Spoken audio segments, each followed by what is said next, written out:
G'day everybody and welcome to a very long overdue episode of Automotive Carnage, because today, as you can see behind me, we are diving back into the Pacer. Yes, it still does exist, and it's still exactly where I left it a couple of months ago because I've been waiting for parts to arrive. Anyway, those parts have arrived, and fingers crossed, I should have everything here that we need to make that into a rolling chassis.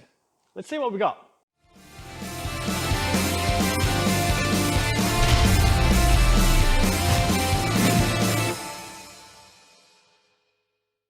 G'day everybody, my name's DJ and thank you so much for joining me on this episode of Automotive Carnage. This is the car that I get asked about the most, the Creekbed Pacer. When is it going to happen? Are you still working on it? Do you still own it? Why, yes I do.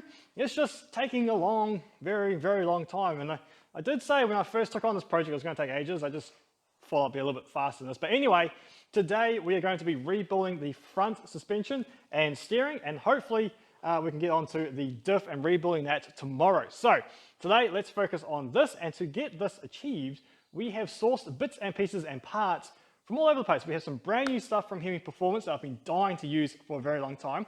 We have some recycled parts from the Dodge 106C Ute that we have, and we also have some of the original pieces from this very car. So let's go over to one of the workbenches now and see what we've been working on. Okay, so first up, what we have here is the lower control arms that came off this very Pacer. Well, I'm pretty sure they came off this Pacer, or did they come off one of the other ones? No, I'm pretty sure they came off this Pacer.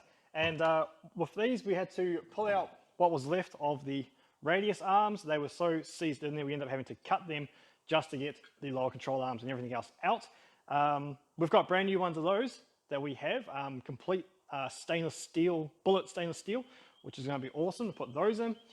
We also had to pull out the sway bar links. Now, I don't have new ones of these, and unfortunately when I got these ones out, this one is very bent, and the other one snapped a thread. So we will have to get new ones of these, but the good thing is we don't need them to make it a rolling chassis just yet.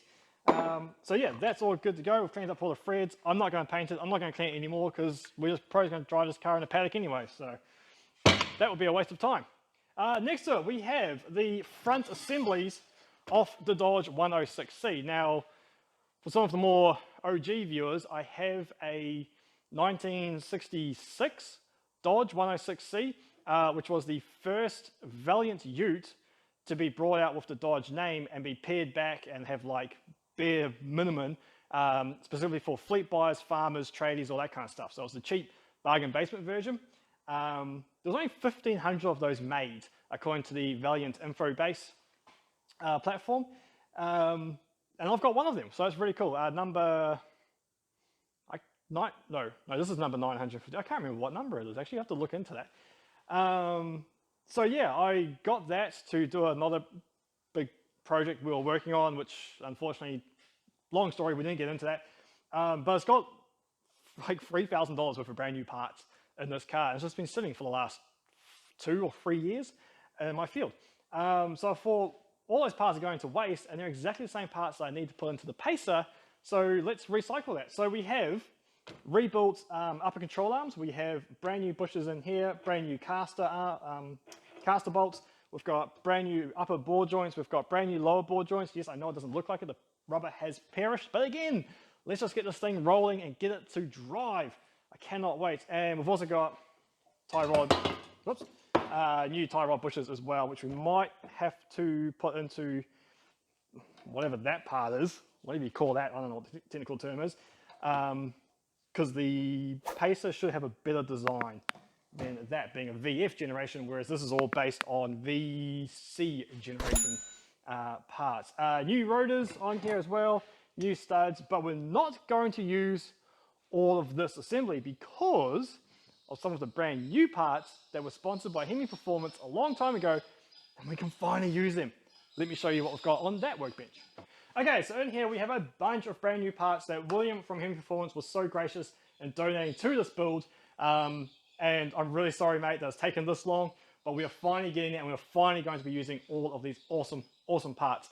Over here we have everything that we need, well, just about everything we need for the front end. We've got brand new rotors. We've got brake master cylinder rebuild kits. We've got banjo bolts. We have wheel bearings. We've got brand new pistons for inside the calipers. We have brand new pads, but most exciting, we have these. And these hubs are machined out of one piece of bullet. So really strong, really awesome. Cannot wait to use these. And this is why we're not just going to use everything from the Dodge 106C. I do have a nice set of knuckles, which is in the next shed that we will show you. But for now, really looking forward to using those. In fact, those were meant to go on to the Dodge 106C, but they never arrived in time. Then we've got handbrake cables, we've got brand new U-bolts, we've got all brand new bearings for the entire diff. These are some more idler arms and Nolafane bushes from the Dodge 106C that we harvested. Here is everything we need for the brakes and suspension on the rear. So we've got brand new brake shoes, we've got brand new hardware for inside the drums, we've got brand new bearings, slave cylinders. What's really cool is these. I love these. These are a Hemming Performance exclusive product, and they are an RDA replication of the Pacer finned drums.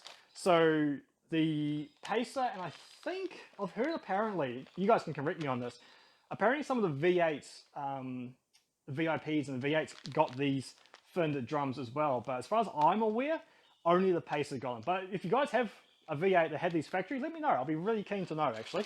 But yeah, Hemming Performance exclusive. They make a reproduction of it, and they look fantastic. Really, really cool. Looking forward to that. That's that. Oh, and then obviously, 3-year-old, but brand new pedal shocks that again were harvested out of the Dodge 106C. So awesome suspension from our Petters in Cannington sponsor and from our Hemming Performance sponsor. Thank you so much, guys. If you have suspension needs or you have Valiant needs, go check these guys out. They're absolutely awesome blokes. I'll put links in the description down below, whatever these YouTube people do. I'm kind of new to all this. This is awesome. Thank you so much. I really, really do appreciate it. Anyway, on to the next shed where we have more Valiant parts that we need to put onto our Pacer.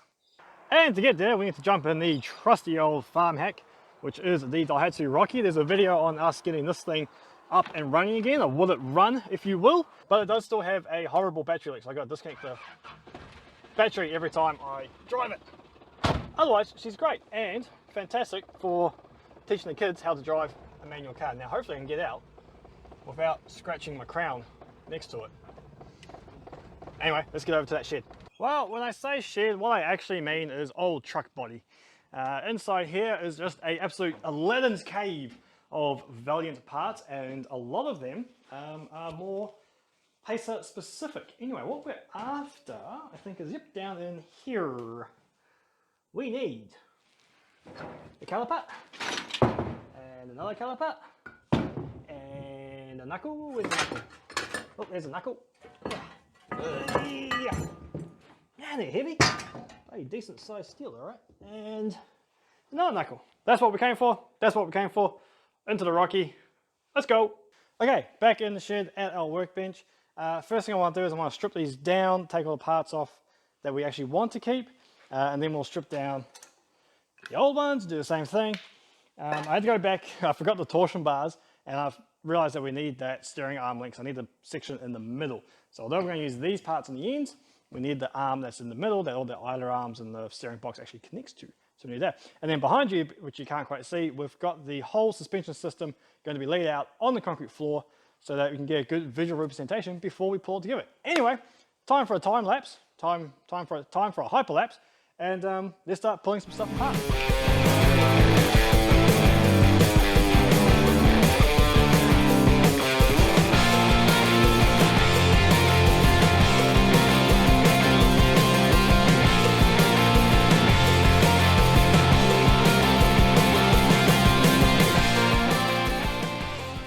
Okay, that was really good progress, stripping all those bits and pieces apart, coming out really, really good.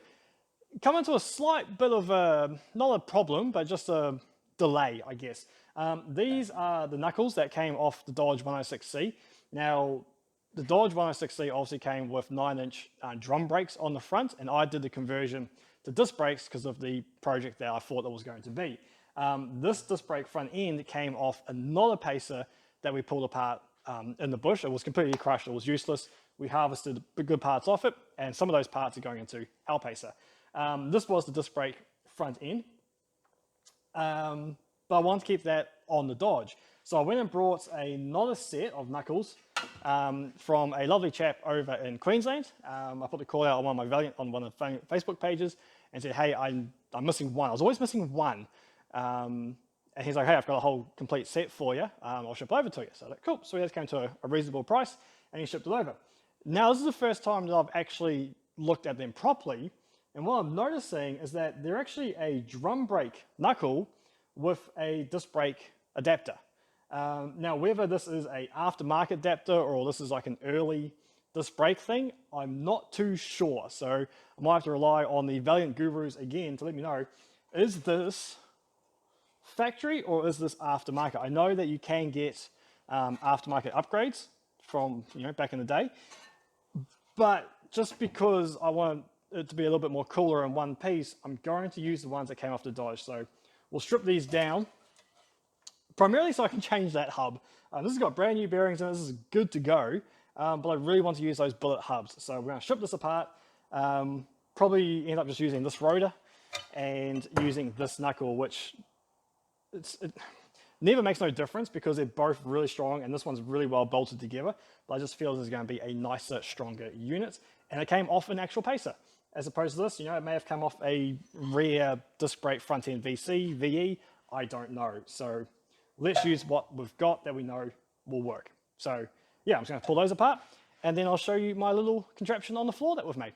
And this is pretty much all we have got so far for our front suspension set. We've got our sway bar, torsion bars, lower control arms, upper control arms, part of the steering arms, big steering arm, and same again on this side. So we're going to slowly piece this together as we go along, and now we can start rebuilding these knuckles with our lovely bullet hubs, brand new disc rotors, and brand new wheel studs. Now I've chosen to go original stud pattern, which is 5x4 inch, I think it is, because I have some beautiful Jody Beam wheels that I'll show you shortly.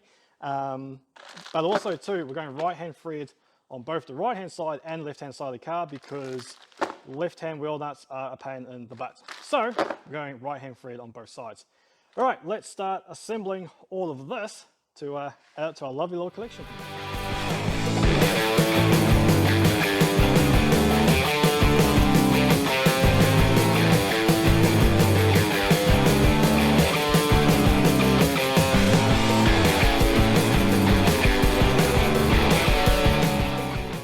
And there we go, the entire front end for the Pacer is now laid out and ready to go back into the car.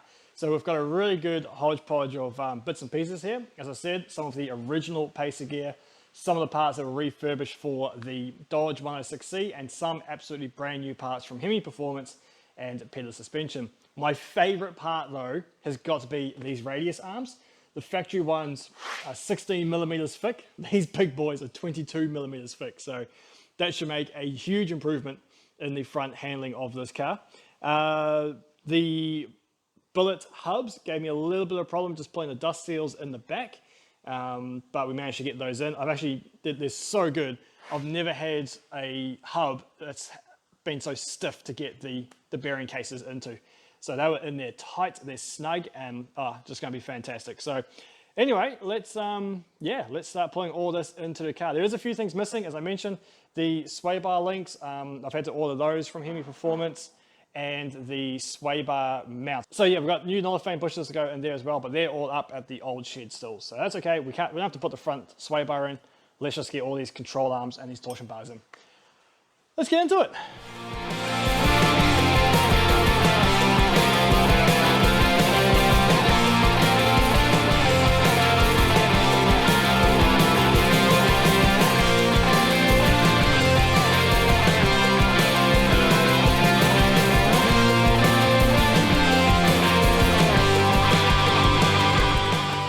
Alrighty, new day, and we have done a lot of progress. The front suspension is pretty much all there. There's a few little bits and pieces that are missing, i.e. the right size nuts and bolts and bits and pieces like that, but otherwise it was all complete. We just need to, obviously once it's on the ground, tighten everything up then. Everything's all a bit loose at the moment. Last night I got a bit carried away, the camera died on me, but we ended up getting the other side put together, and now we're going to carry on working on the suspension.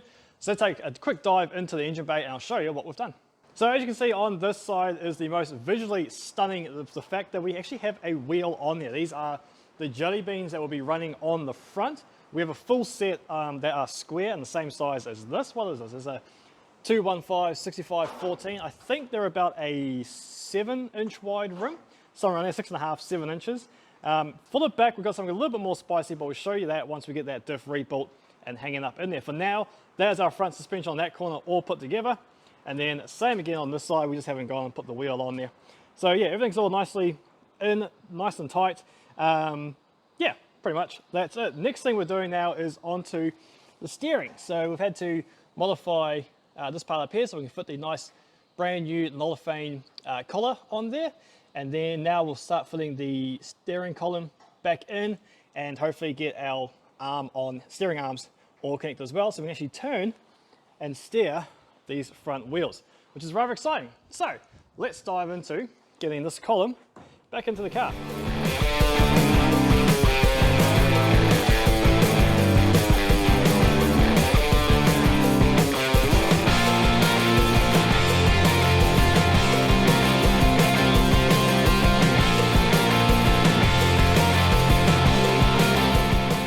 Alrighty folks, this is a pretty exciting moment. We have, as you saw before, this corner all done and dusted.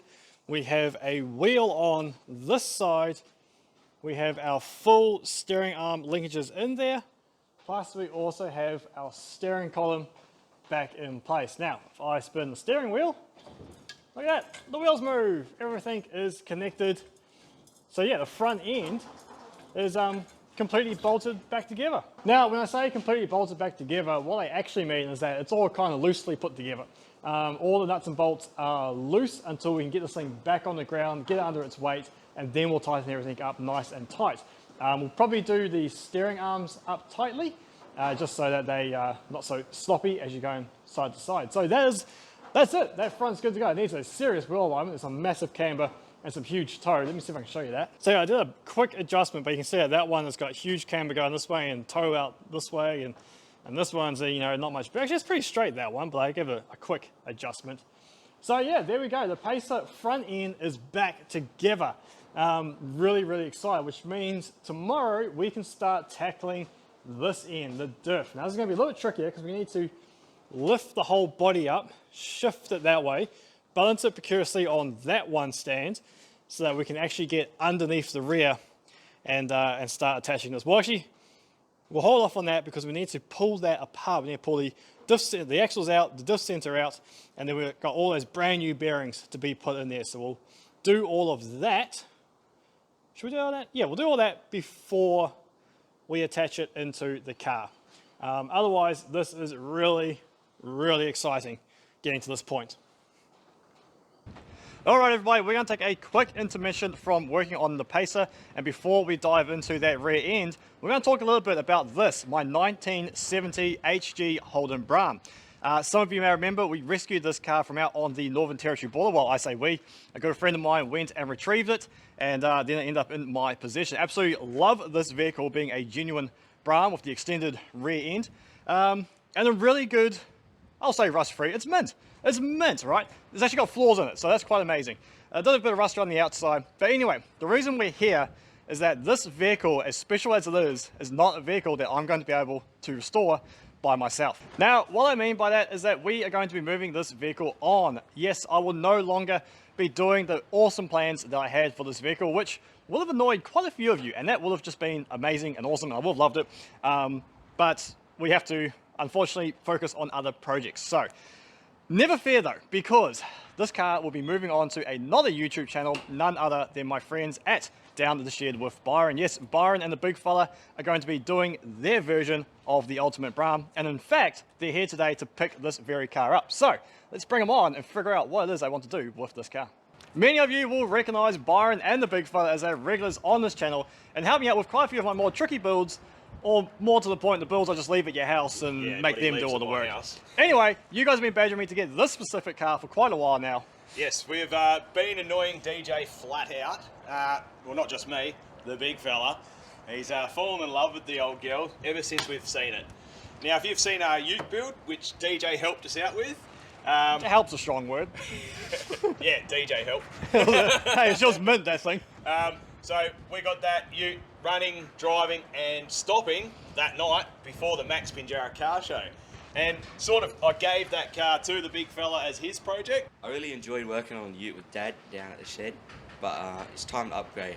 I like sedans a bit more, so we decided to buy DJs off him, and we'll save the Nissan engine behind the camera by the way, so hopefully you don't have to see that anymore. Yeah, we don't want to see it. I mean, like, I'm just saying, guys, it took a lot of convincing to let me release this car, because as Riley said, there's a fantastic Nissan engine over there that I had planned to go in this vehicle, and oh my gosh, it would have been amazing. Well, I think hopefully Bad Q, if he's watching, would be able to help us out with another engine, but we just got to get him over the line, don't we? Yeah, just gotta push him a little bit more. Yeah, like Bad Q, if you're watching, we need that engine.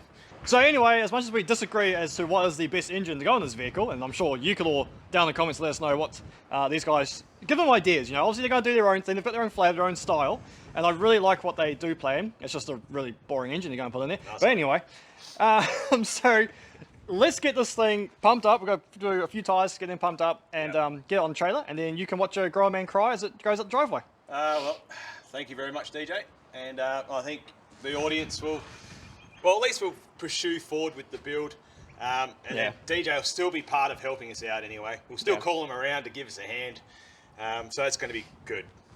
Sweet. And then I can focus on the pacer more and get some more of that done. Speaking of which, let's get diving into the rear end of the pacer. Rightio, here we have the diff that was in the pacer for all those years that it was sitting in the dirt. So I'm expecting to pull this cover off and find all sorts of nasties inside of there. As it sits now, it doesn't rotate. In fact, well, it does a little bit now. I will admit I did crack the nut on the front here off camera, so it does move a little bit after that. But yeah, so pretty much we're going to strip it all the way down, pull everything out of it, pull the brake lines off, and yeah, assess what the damage is inside, and then replace all the bearings. We've got bearings for the outside, inner bearings, bearings for the pinion. The whole shebang should be a nice smooth diff by the time we're all done. So yeah, without further ado, let's start stripping it apart.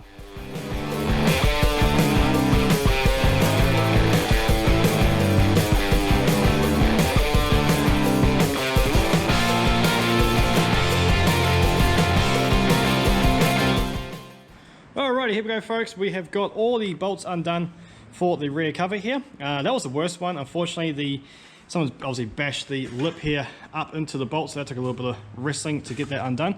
But anyway, let's pull this off and see how dry or how much dirt there is inside here. As we remember, this car's been sitting in a creek for a very, very long time, and we have liquid.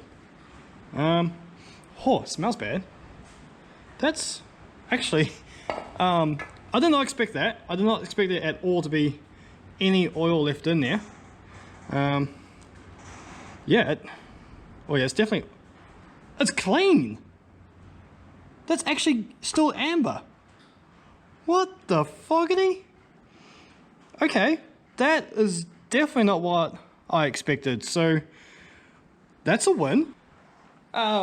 I'm really confused about it. I honestly expected it to be like dry in here. When we pulled the diff apart for the Dodge 106C, when we rebuilt that, that was dry and had like bugs inside it. It was horrendous. I was expecting the same thing inside here, but we're lucky here. Well, there's a bit of surface rust on the crown wheel, but yeah, let's get these axles out now. We're going to bash that off. That's going to be a bugger, get that drum off.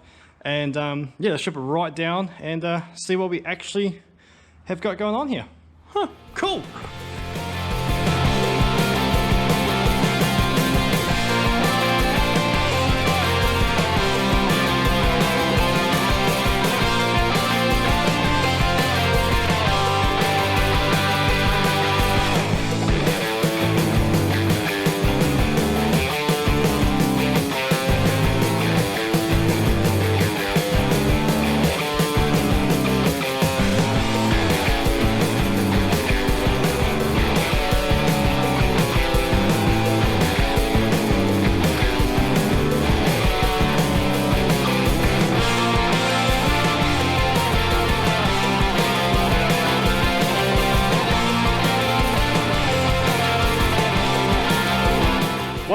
a few hours of stripping down and cleaning this entire diff, this is what we have ended up with. Here we have our axle casing looking absolutely splendid, clean, fully stripped down. It's all been cleaned up inside here, surfaces cleaned up and smoothed out a little bit. We've put our pinion wheel back in, put brand new bearings on the inner, outer, brand new seal. That's ready to go, with a bit of preload on it. And next step now is on to this, our diff center and axles. Underneath here we have a beautifully and cleaned center, stripped, ready to go. Now, why has it been pulled apart? Well, because it was inside that little box right there. I kind of figured that since we're going for the hassle of completely stripping down this diff and replacing all the bearings and all the seals thanks to Hemi Performance, it'd be kind of rude not to try find an LSD to go in this thing. Now, if you've ever tried finding one for a Valiant, you'll know exactly how hard it is and how rare a factory LSD is for these cars. And let's not forget, these cars are from the 60s and 70s, which is a very old LSD, even if you were able to find one. So that was kind of out of the option. There was potential to buy a brand new True Track, I think it was. But even then, they didn't have a proper listing for a Valiant, and they were like $1,200. I'm sorry, I can't justify that. So I went for the next best thing, a mini spool. Now, how do you find a mini spool for a Valiant diff? Thanks to Australia and the fact that we only have a few select manufacturers of big components, majority of all Australian built cars have a Borg Warner diff in them. It's mainly a Borg Warner M78, which you'll find a lot more common in your Holdens and a lot more common in your Falcons. The Valiants were a bit cheaper. They got the M75, which was a smaller diff, slightly smaller diff with only a 25 spline axles, as opposed to the M78 28 spline axles, and in some cars they even had 31 spline. But for our purpose, we've got the small one, unfortunately, and this diff luckily comes in a few other more popular vehicles. Mainly it comes in Valiants, Centuras, and early Falcons from XM, XP, I think it was, and more commonly Cortinas, TC, TEs, TDs, Cortinas. So when you find that information out and you go looking for a mini spool, you go find one for a Cortina, because they are, well, I guess modified a lot more frequently than an old 60s Valiant. So what we have here is a mini spool for a TC Cortina. And luckily for us, we'll get this lined up. It fits on there perfectly. So, there's your little history lesson done. Let's get this thing all put back together and get our center back into our housing. Cannot wait for this to be spinning two wheels at once. It's fantastic.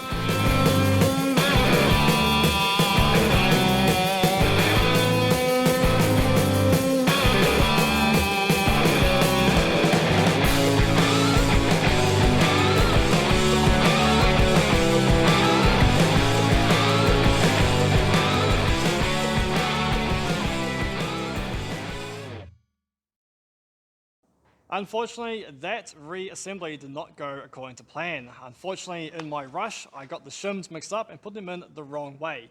I went against my gut feeling and thought, no, they go this way around. So the positioning of the center was off, pushing the crown wheel too far into the pinion.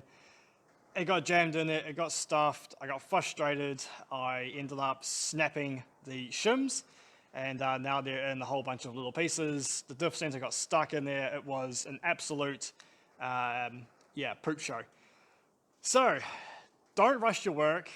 Take your time, and otherwise you make these costly mistakes. So, unfortunately, the center is not in the diff. I managed to pull it out.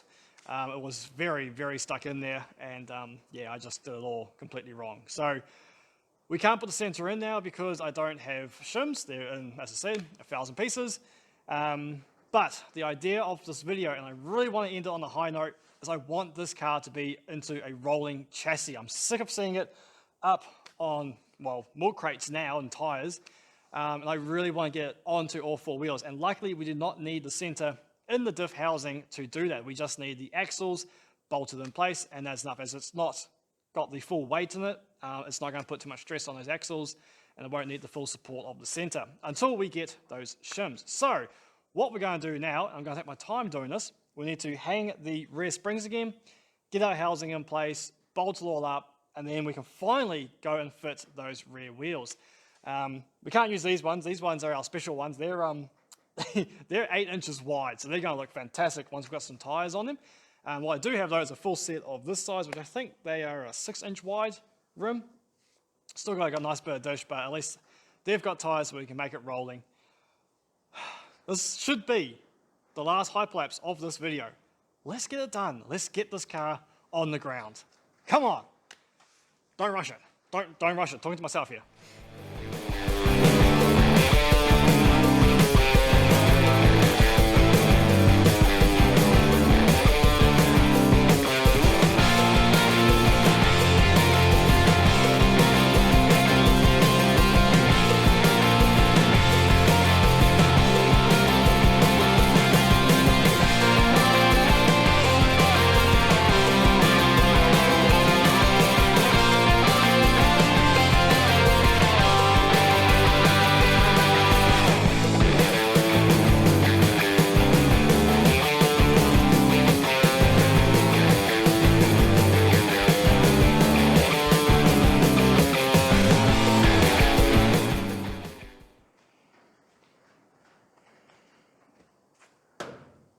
Wow, that was a long time coming, but how awesome is that?